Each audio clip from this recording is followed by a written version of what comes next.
Hello and welcome back to the Premier Injuries channel. We are in a very festive mood here. You can see got my Christmas waistcoat on. Ben has got the Christmas teddies in the background and Lynn has got her very special Christmas outfit on. We're just in the time of, we're in the feeling because it is the most wonderful time of the year.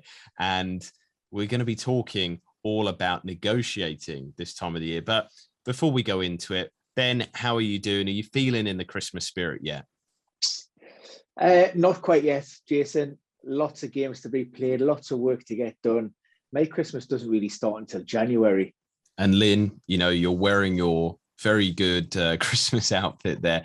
How much are you in the festive spirit as well? Or has it kind of skipped you by as well with like Ben? It kind of snuck up on me today that it's Christmas soon. And I'm like, what, already?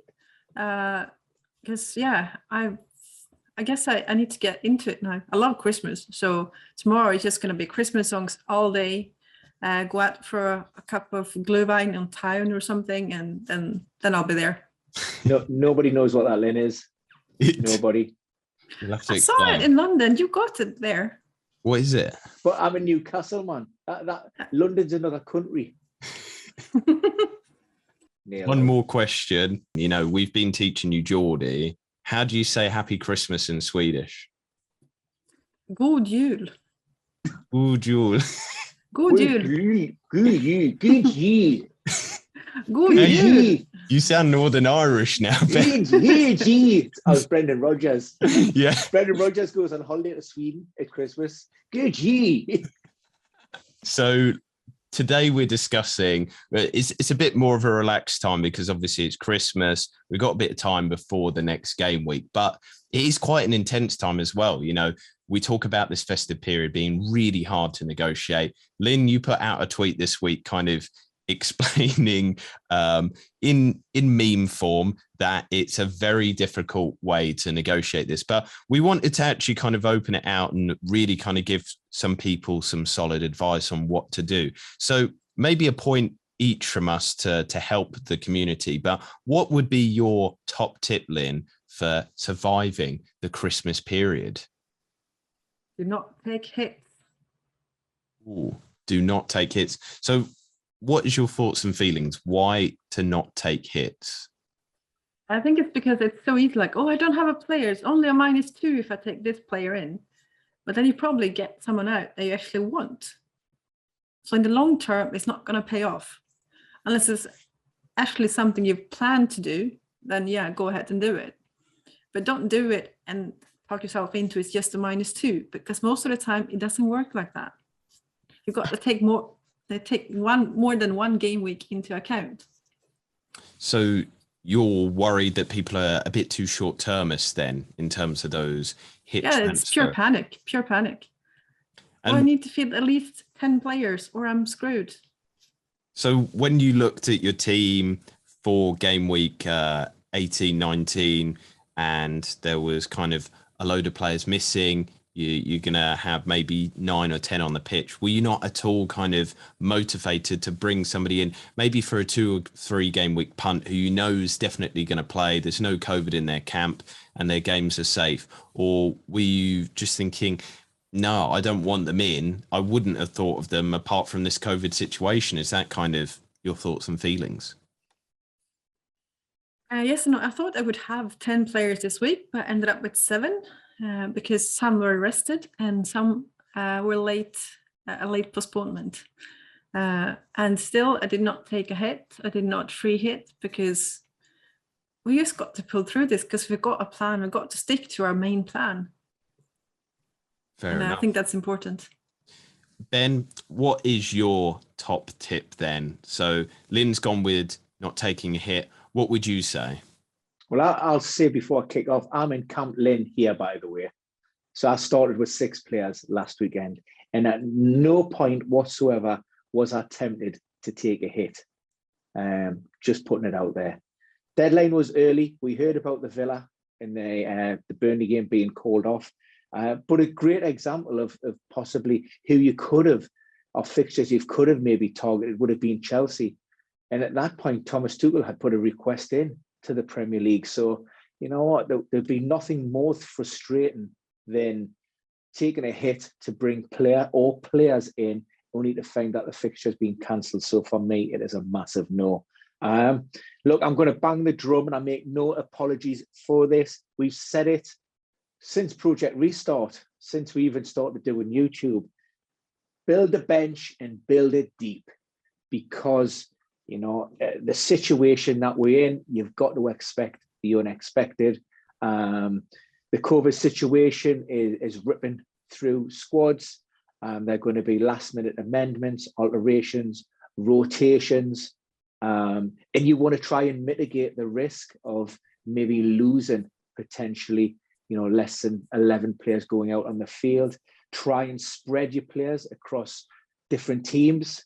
Maybe, you know, limit those players to maximum of 2 from each team. You raised a good point last week, I think was, do not captain and vice captain players in the same team or the same fixture.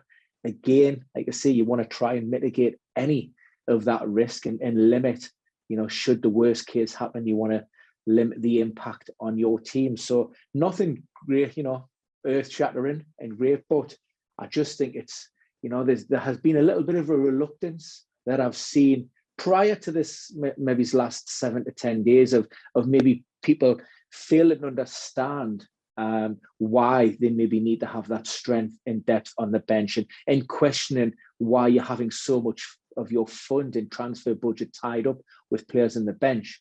Well, you know, recently they're a fine example of why you should do so. And look, maybe this is something that we look at it the short term, or maybe that we need to focus on that for the remainder of the season, or certainly until, you know, this outbreak comes under some kind of semblance of control.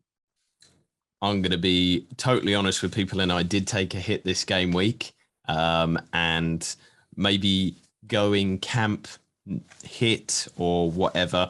I took the calculated risk. First and foremost, I wanted to sort out my goalkeeper situation, and it was the time of the year that I thought, well, I might as well get it under control, because everything else in my squad, I didn't want to make too many transfers because of the risk involved. But I looked at Bernardo Silva, and he had muscle fatigue. That's what Pep Guardiola said, you know, and obviously Ben and I do our work on premiers in the premiers injuries in the Premier League at Premier Injuries, of course. So I kind of make the calculation that I thought he wouldn't start maybe this game. He might see minutes kind of managed because of fatigue.